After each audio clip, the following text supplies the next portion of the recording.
Says I'm live. We're live. Welcome back, everybody. I normally don't do 2 podcasts in a week. Disregarding the Sunday Coffee podcasts and my regularly scheduled Wednesday podcast. But I figured this was maybe important enough, and I had some time, and I decided that I wanted to spend some time with my wonderful audience.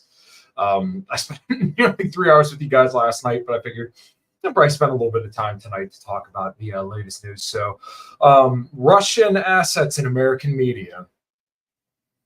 What the heck's going on? We're going to talk about it. Is it true? Is it BS? I guess we're going to see.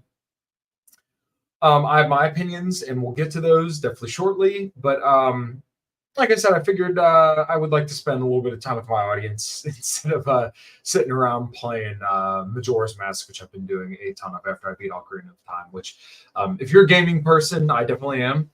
I highly recommend you go back and play through Ocarina of Time because they have it for PC. And there's something cool about using an Xbox controller to play Ocarina of Time on a PC. There's just something really, really cool about that. Technology is great when it works. But anyways, you guys didn't hear me come here to talk about gaming and all that stuff, or maybe you did. But regardless, make sure you get all the links below for everything I got going on. Tiger Fitness through the links below to get all your supplements, keep you all jacked and tan. I just had their ice cream cookie sandwich protein powder, which is just always fantastic. Fox & Sons Coffee, use code Kyle at checkout. And Deemed Fit, which if you hit the link below, it should auto-populate the code. And if not, use code Sarah Matovic at checkout and let them know that the Matovic family sent you. So without further ado, let's get right into it. Oh, of course, I'm not ready. Anyways, let's go.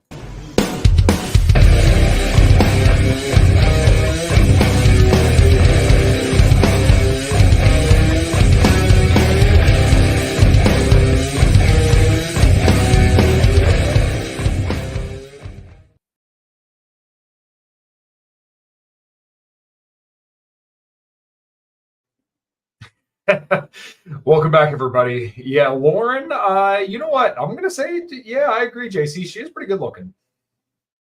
Tommy, real talk. Why did you fail to shave your eyebrows while you were running the weed whacker on your head? I would definitely look like a leukemia patient if I decided to go for the eyebrows too. So you just get the head. I got a little bit of shadow right now, but not that much. Tommy, I meant to text you. I met Jim Jotras at the RPI event over the weekend. He was really, really cool. And I definitely got to reach out to him. I forget who it was. Oh, the guy was awesome. But he does like litigation for sanctions or something like that. Like he verifies the legal paperwork for or how sanctions are applied, basically, which was really, really interesting. I wish I remembered his Substack. I had his card. But anyways, yeah, he introduced me to Jim, and I shook his hand, talked to him for a few seconds. He hung around for most of the night. I saw him the day after, didn't really talk to him too much after that. But first time, very, very generous guy, super cool dude, hung out with everybody. I'm like, wow, this guy's kind of important. I mentioned him that I listened to him on yours and Buck's show. And I swear, Tommy, you can correct me if I'm wrong, but didn't you have him on Jim Jotras with Dan McAdams? Or am I thinking of Father John Whiteford? I'm pretty sure it was Jim Jotras and Dan McAdams, but I could be wrong. Yeah, the eyebrows are still here and they're not going anywhere. The beard's going to stay away until after vacation later on in September, after I'm done in Florida, because having a beard in the hot weather just is absolutely brutal. So, yeah, no. The shaved head's going to stay because you know what? This is way too convenient. Me and Rob talked about that for probably like a good half hour last night. If you caught the show last night, which was cool. It was a chill show. I haven't had a 2 hour and 45-minute show. I don't think ever. That might be the first. No. My 300th or 200th episode stream was like 3 hours. I did that episode that got me kicked off YouTube. Okay. I think he was saying I was full of shit. He just might not have recalled, which is perfectly fine. Whatever. We all do so many of these shows that it's pretty easy to forget. But yeah, I'll definitely have to hit him up and get him on because I've seen some of his foreign policy stuff, and I remember listening to the episodes he did with you and Buck, and I was like, yeah, this is my guy, and I've seen some of his stuff on Twitter. I'm like, cool, my kind of guy. So anyways, I'm sure everybody has heard the latest news of the allegations that get a skull tat. My coworkers are joking about me putting a swastika on my head. because they know me as the shop anti-Semite racist, which once again, you guys can decide for yourselves if that's true. I don't give a shit. At this point, both those words are really meaningless, let's be honest here. And I'm probably going to earn that badge a little bit more when it comes to the anti-Semitism stuff tonight. So everybody heard the news that allegedly Tenet Media had received $10 million from the Kremlin, right?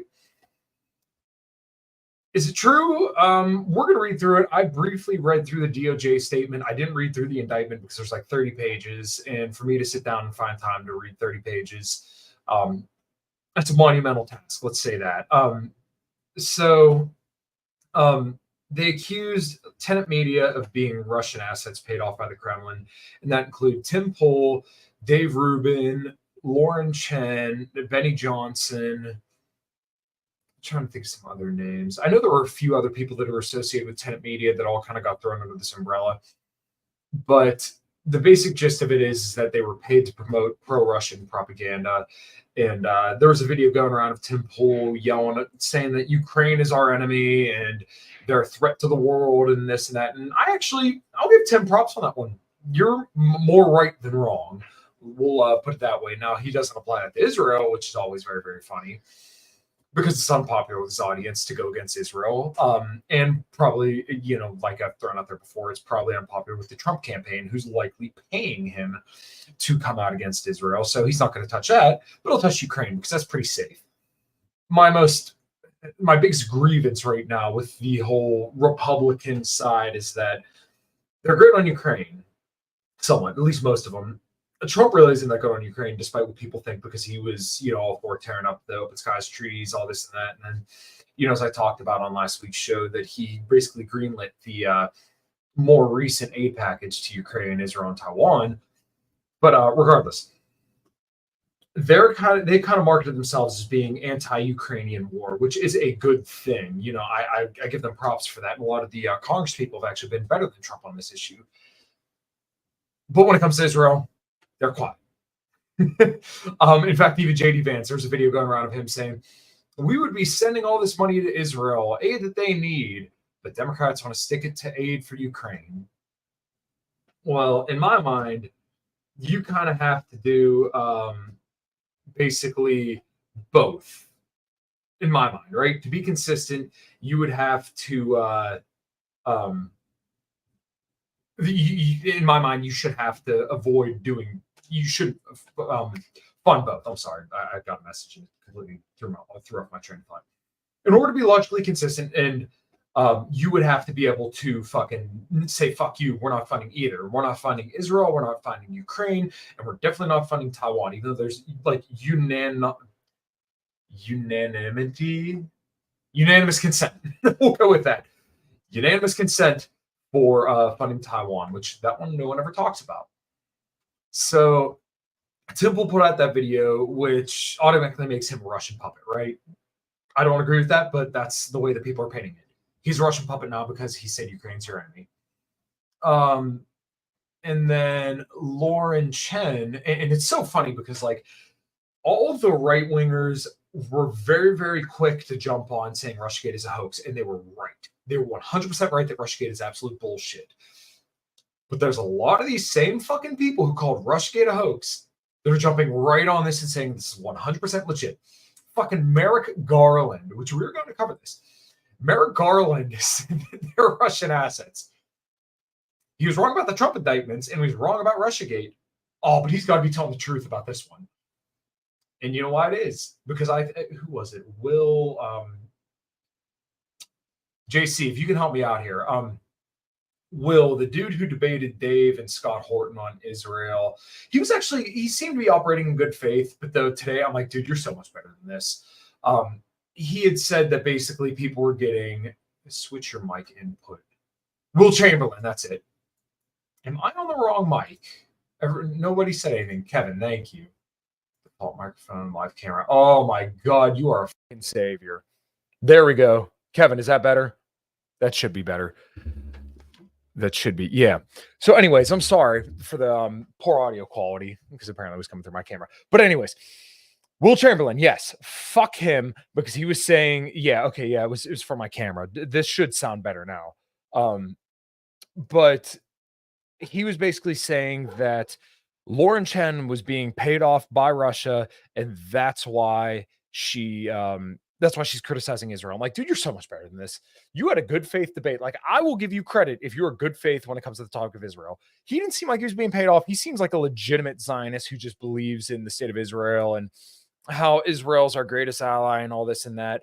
Whatever, dude. If that's your belief, I disagree with you. I think Israel's more of a threat to the United States than China and Russia.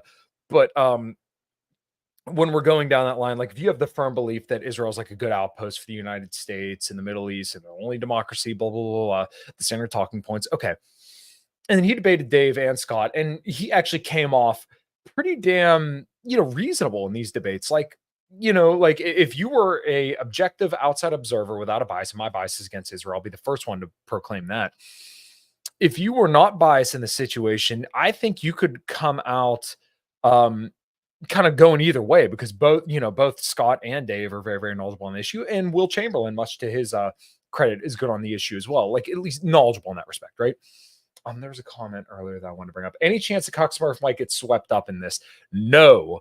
And you know why? Because he is the one jumping up and down saying, all you guys are Russian assets. Tim Pool's a Russian asset. Lauren Chen's a Russian asset. He's all in on this, and he's paid off by Progressive Victory, right? He is a paid political operative. I believe Tim Pool is. I believe Patrick Bet David is as well. But right now we're focused on Destiny, right? He's paid off by Progressive Victory, and that's why he's all in on Ukraine. Another point I wanted to make before I read the article, and I have some other tweets that I thought were funny that I wanted to share with you guys before we get into the meat of this here. Where was I going? It's really convenient that right around on the election time, when everybody's kind of freaking out, saying that Trump, yeah, what's up, old Joe? Good to see you. I feel like it's been a minute. It is very convenient that right during an election season, they randomly pull all this shit out. They of course conveniently say, hey, there's all these people who are Russian assets. So, you know what we got to do? This means we have to fight a war with Russia. We have to continue to fund Ukraine. We have to bleed Russia dry at the expense of Ukraine because we're the global American empire. Fuck everybody. This is what we're doing. And look, we have all these Russian assets. They've penetrated, we can't be safe in our own home. So therefore, let's, continue to fund Ukraine. Trump already gave on that. Michael Tracy did a whole list of all the stuff that Trump did to kind of walk us towards this. And not that it was just Trump's fault, because it really wasn't. Joe Biden is arguably the most complicit in this whole situation because he greenlit all the funding. Trump greenlit some funding too, but I mean, obviously the vast majority has been on Joe Biden's shoulders. And then, to go back to the 2014 coup in Ukraine, and then even back in the early 2000s, which I'm sure he probably had some stuff to do with some of the other getting rid of the nuclear weapons, which was that was back in the 90s. I know there was some other stuff, but once again, that's neither here nor there. It's just to put the largely a lot of this blames on Joe Biden. So maybe let's read into the lawsuit. Let me run an ad real quick. And you know what? I wish I had the video, but let me run this real quick. I gotta message some people. All right, guys, we are going to take a quick break from the show to tell you about the show's sponsor. We are now brought to you by Fox & Sons Coffees. You can see right here, I got the Den Blend Dark. Really enjoy that. I've been drinking a lot of their Brazil Honey Prep right here. As you can hear, there's not a lot of beans left in it because I've been drinking it quite a bit. Just to tell you a little bit about Fox & Sons, why I support them and why you should too, is that Stephen had started the company up in Michigan to help teach his son about entrepreneurship. I'm all about that, and I do firmly believe that in order to spread liberty in our lifetimes, we have to support those who support similar values as us. And Stephen does support all the same libertarian values that I bring and talk about on the show a lot. So go to foxandsons.com, use code Kyle at checkout to get 15% off of orders $25 or more, and there's always free shipping whenever you place an order that is more than $37.99. All right. Enough of that nonsense. I love how when the Trump shooting happened, they immediately tried to accuse Iran and nobody fell for it, so they just memory hold it. Yeah, that's exactly what happened. Let's be honest. Which was kind of shocking, and even Trump kind of ran with it. And I've said it ad nauseum on Twitter that Trump is running like this low energy DEI campaign where he's talking about everything that he did for everybody, but like the main people who voted for him. It's ridiculous. So let me bring up some of these pictures and tweets, and then we'll read the Office of Public Affairs about the two employees being fucking whatchamacallit. Hold on. Let me go back. I screwed myself here. Okay, here we go. Sorry. I know I'm supposed to be the professional here at this, but here I am effing off. Lauren Witchkey had posted this. Lauren Chen and Tenet Media may have taken money from Russia and peddled Russian propaganda. So for those listening, Lauren Witchkey tweeted this out, who's been pretty good on the Israel topic. Young Jewish Leadership Summit. And it's a picture of Charlie Kirk standing in front of it with the Israeli Star of David and all that at Turning Point USA. And this is the thing that I'm kind of coming back to, is that we're constantly told about Russian interference or Chinese interference, but like, come on, dude. Are you fucking kidding me? They dump millions into our elections if they don't like somebody to get them the fuck out of there. And we're worried about China and Russia. Yeah. Yeah, literally the Stone Toss comic. I was thinking about this all day today.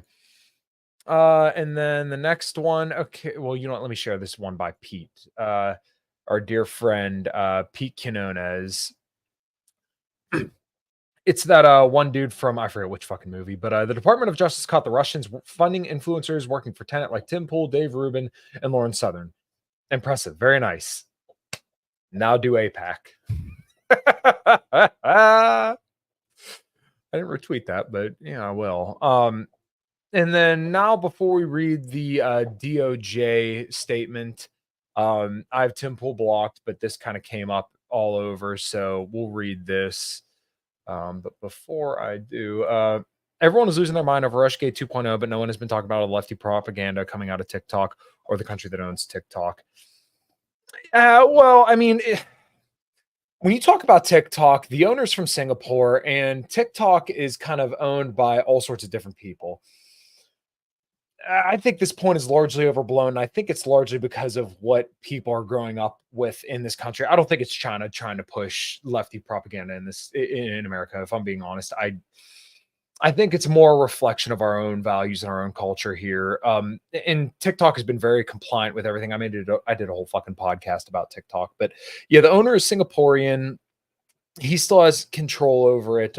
Yeah, ByteDance owns fucking TikTok, and they're based in China. But like, the problem when you talk about China with a lot of people is that they kind of lose their minds. Ben, I'm not saying you're doing this, just so we're clear, but they can't be objective about it. And I mean, like, China, if I'm being honest, they're probably more capitalist than the US at this point. Yeah, but you know, to do a little bit more rebuttal to your point, everybody's been talking about that, because what happened when TikTok ban was being pushed is that Tim Pool, all the senators, all the congressmen said that TikTok is stealing your data and then using this to poison the minds of our children. I mean, that was like the biggest thing about that. So if I'm being honest, I'm about 0% concerned about Chinese influence. I'm more concerned about Israeli influence, because they're not really interfering in our elections as much as Israel is. So my statement regarding the allegations of the DOJ indictment: should these allegations prove true, I, as well as the other personalities and commentators, were deceived and are victims. I cannot speak for anyone else at the company as to what they do or what they are instructed. The Culture War podcast was licensed by Tenet Media. It existed well before any license agreement with Tenet Media, and it will continue to exist after any such agreement expires. The only change with the agreement was that the location of the live broadcast moved to Tenet's YouTube and Tenet's YouTube channel.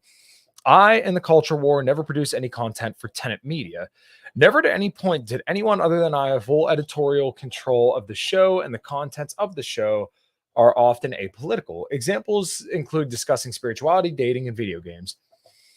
The show is produced in its entirety by our local team without input from anyone external to the company. The Culture War is separate. The Culture War is a separate company, not associated with timcast.com or other properties. It exists solely for the production of the Culture War podcast.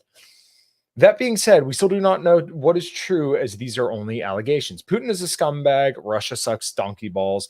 And to the journalists who wish to jump the gun, create their own narrative, or lie about what is currently going on, you can eat my Irish ass. You know what?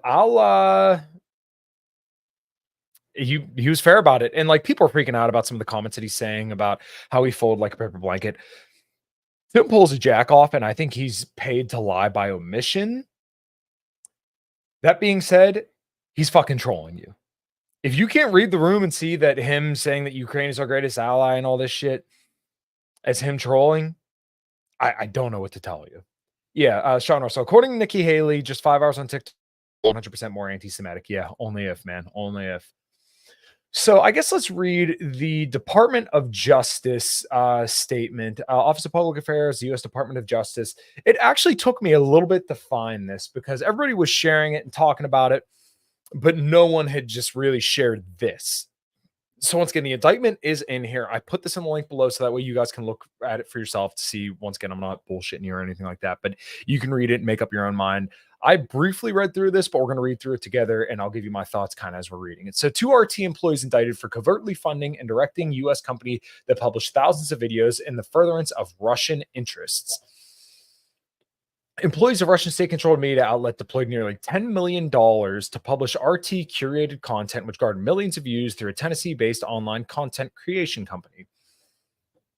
Let me zoom in a little bit because I'm guessing that's probably a little bit hard for you guys to see.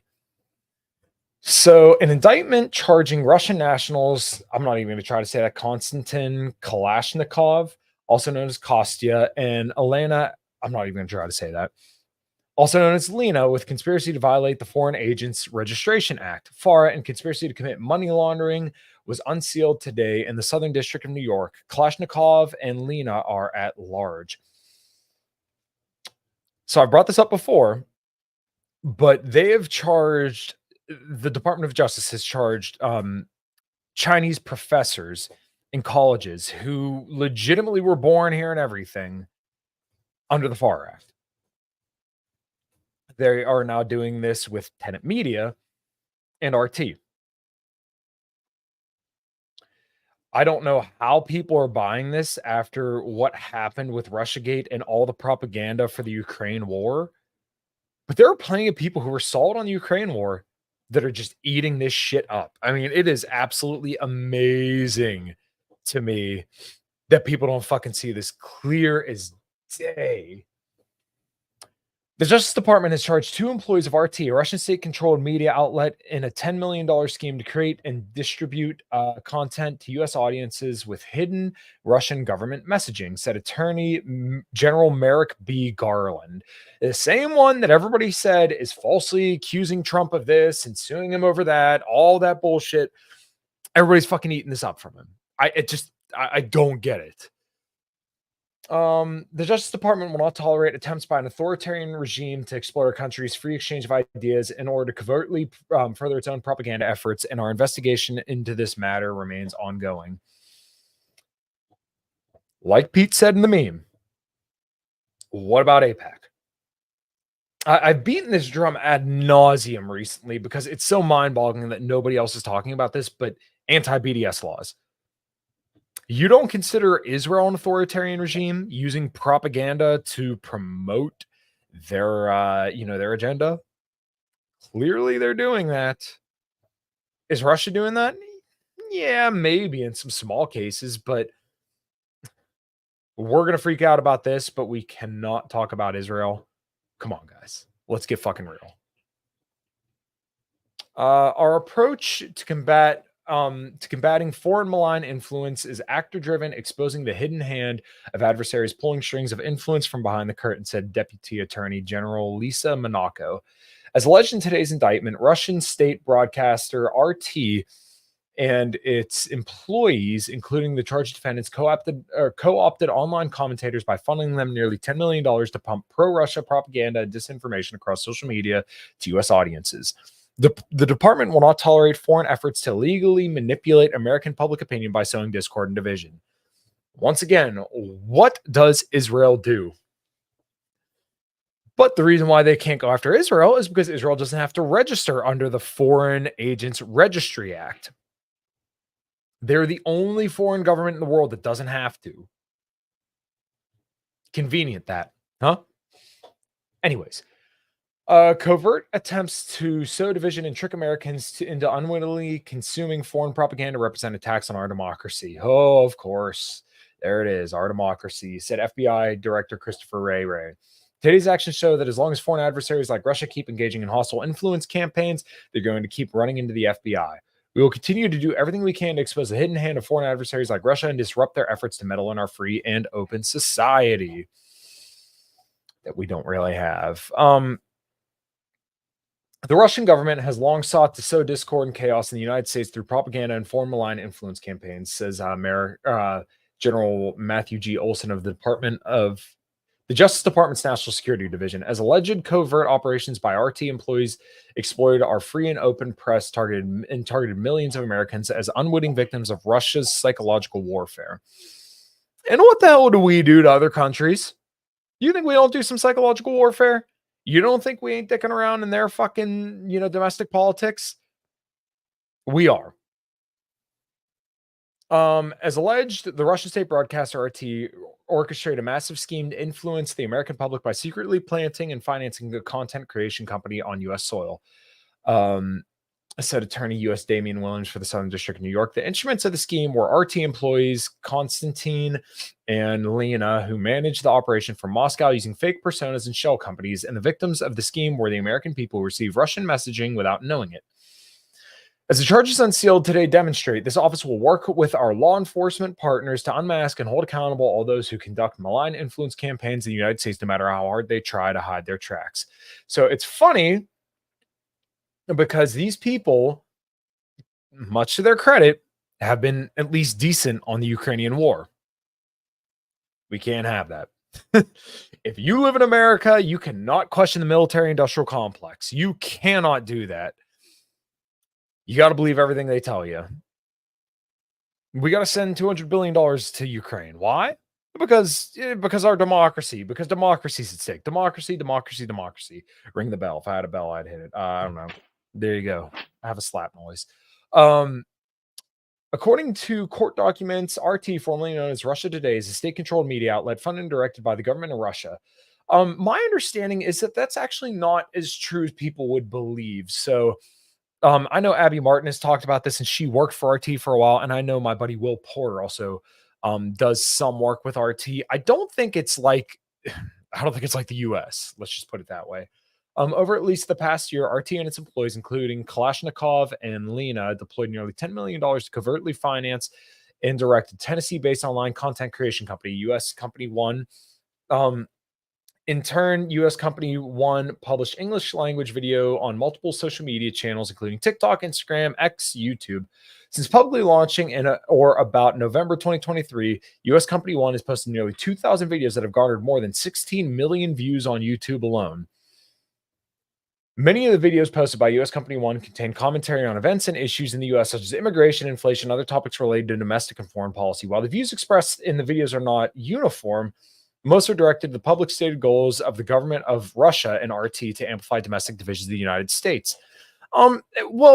So if you want to go down that rabbit hole of Russiagate, then you could maybe, and I don't agree with this, but I'm just saying, this is where maybe you could give the devil its due. Once again, I don't agree with this. This is an endorsement, but you could say that Trump is sowing division by his views being anti-immigration and being against largely on his face, what the Democrats are for. Trump and the Democrats agree on a fuck ton. They agree on a lot. There really ain't that much they disagree on. But Trump is such a figure, and I think this is purposefully so, that he really stirs everybody up. I've said it before, but I think he's a sedative for the right wing, and he is a fucking lightning rod for the left wing, because they all get emboldened and run to him as, the next tiny mustache man, or, people flock to him as the hero. He just works that way. And I gotta believe that's by design at this point. So you could say that Trump being a Russian asset is here to sow division, and that's his purpose. I don't believe that, but if you want to go there, you can go there. Don't agree with it, but it is what it is. In order to carry out RT's secret influence campaign in the United States, Kalashnikov and Lena operated under covert entities as U.S. Company One, posing as an outside editor. Kalashnikov edited U.S. Company One content, monitored U.S. Company One's funding and hiring, and introduced Lena as a member of his purported editing team. Using the fake personas Helena Shudra and Victoria Pesti, Lena posted and directed the posting U.S. Company One of hundreds of videos. Often Savania, I think that's supposed to be Lena again, also collected information from and gave instructions to the U.S. Company One staff. For example, after the March 22nd, 2024 terrorist attack on a music venue in Moscow, Lena asked U.S. Company One's founder to blame Ukraine and the United States for the attack, writing, "I think we can focus on the Ukraine angle. The mainstream media spread fake news that ISIS claimed responsibility for the attack, yet ISIS itself never made such statements. All terrorists now are detained while they were heading to the border of Ukraine, which makes it even more suspicious why they would want to go to Ukraine and hide." I remember when that happened, and yeah, a lot of people were saying it was ISIS, but then there were people saying that was Ukraine. Kevin, to play devil's advocate, places like RT or even corporate press don't have to tell you what to say, or don't have to tell you what to say. They'll just hire you if you're already espousing the points and ideas they like. And to your point, Kevin, I think that works the best, because if you genuinely believe it, you don't have to have any kind of tells. It just is what it is. What I'm telling you right now is the way I feel. And really, I don't want to work in any kind of media or network or anything like that. Unless you got a shitload of money and you tell me I have free reign, then fuck off. Even then, fuck off. I like being me, man. But yeah. So it'll take as much money.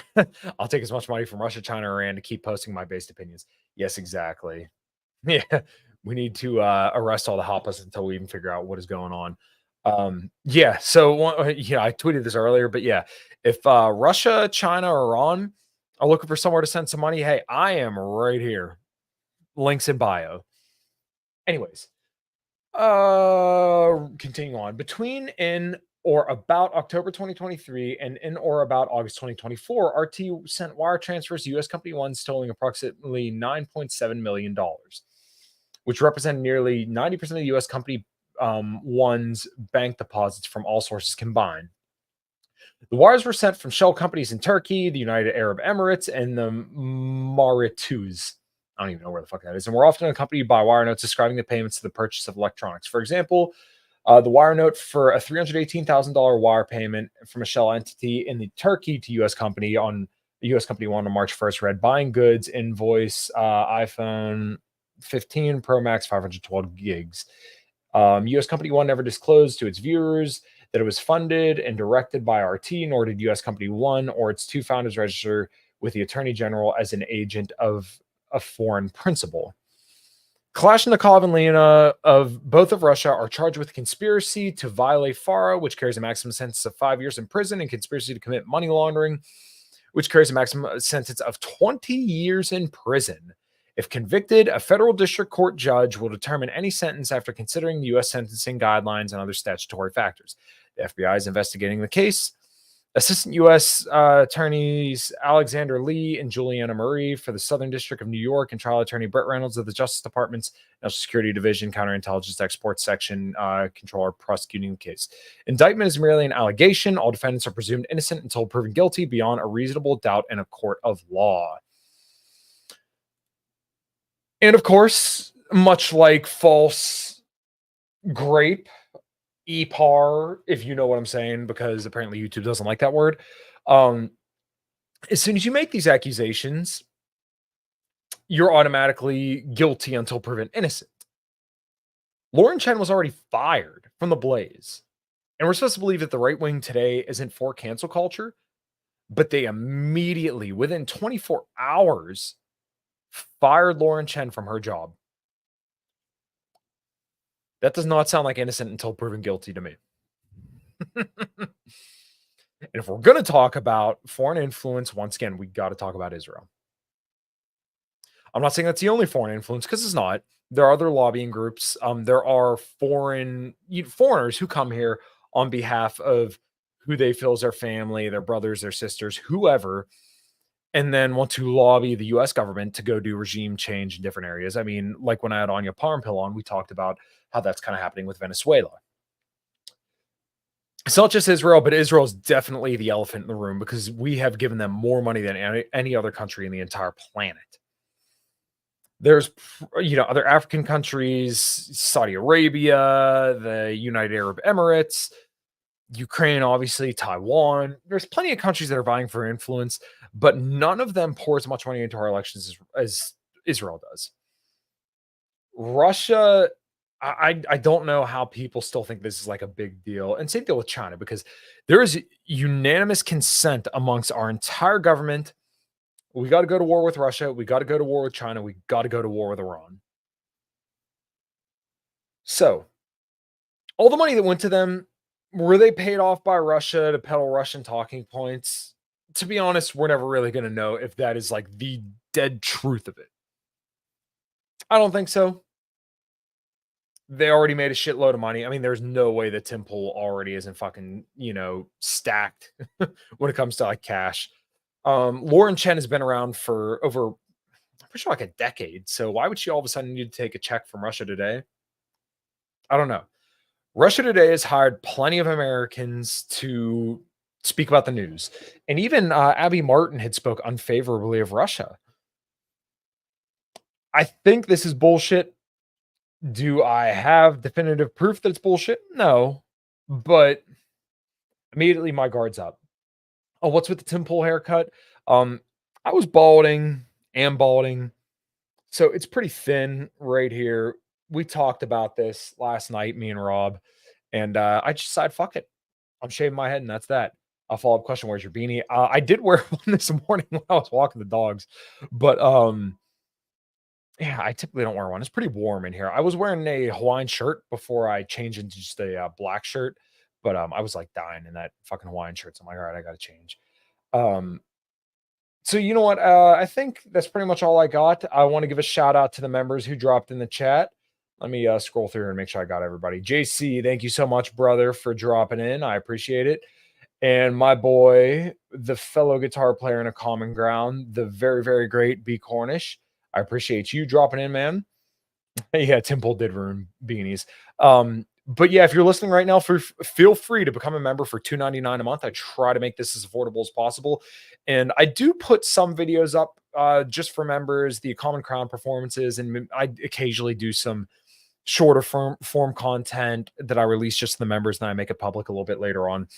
But I just want to give people a way to support me if they feel like that's what they want to do. I want that to be as low entry as possible, and like you're not breaking the bank, but you want to show support for me some way, somehow. And you can always do that by becoming a member. You can go to the links below and shop there and let them know that the Matovic family sent you. I would greatly appreciate it. But yeah, so cognitive vigilance here in about an hour. I think we're going to be talking a little bit more about this, but I'm sure we'll probably get on some other topics too. Brandy literally messaged me while I was doing this. She said that it might be overkill to do this, but I'm sure she'll have a different angle, and we'll probably hit on a whole bunch of stuff. So make sure you tune into that. Go listen to the last night's show with Rob Says. Rob is a dear friend of mine. He's a very, very good guy, and I thought that was just a fun chat. We didn't really talk politics. We did a little bit, but like not. He's not a political guy, so we just talked about everything. Especially when we talk about heavy metal, because him and I both really, really love heavy metal. And if you want to hear more of me and Rob talking, go check out Red Evening. This Sunday, I'll have another Sunday coffee out for you guys. As always, bring your coffee mug, and we'll just shoot the shit in the morning over some nonsense or something like that. Cognitive vigilance tonight in about an hour. Post zero on Sunday and Sunday coffee. So you'll get to see my ugly mug for about 3 or 4 hours on Sunday, if you so choose. And other than that, guys, thank you so much for coming in and hanging out with me. I know this was a little bit short notice, but with all the news going around, I just figured I'd put my 2 cents out there, because this kind of pertains to what I talk about when it comes to kind of how we should interpret what we're hearing in the news. And as corny as it is, the psychological warfare that's basically being waged on people at all times. And this is no exception to that. So be resilient, be skeptical, be strong, whatever you're going to do. Thank you guys so much for listening. And until next time, take care.